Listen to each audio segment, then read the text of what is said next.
Good evening, everyone. A few weeks ago, I called my mother with exciting news. Well, at least I was thrilled. She said, "Mama, guess what my GPA is now?" She responded, tell me. I took a deep breath. It's 3.93.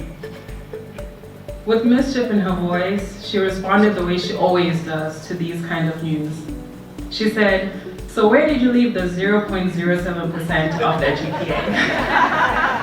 I grew up in the second largest city in Zimbabwe and came of age during the 2000s when our economy's inflation surpassed that of Germany in 1923. In 2008, it was 89.76%. For the math lovers out there, that is 10 to the power of 21.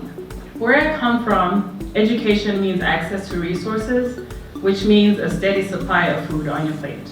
As a graduate student here at Mankato State University, I have had the pleasure of meeting many smart students and professors who have challenged me endlessly.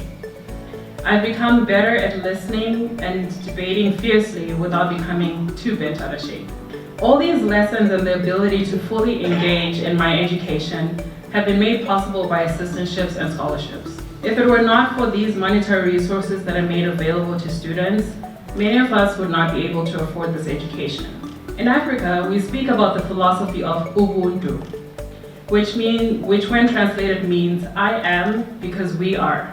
The donors who are sitting around us tonight and those who are not in the room have fully embodied that notion of compassion and humanity, and for that, we're extremely grateful. It is a privilege not to have to think about where my next meal will come from, or whether I can pay my rent this month. I can save that mental energy to think about completing my thesis and reading the hundreds of pages assigned in class by Dr. Vavakwa.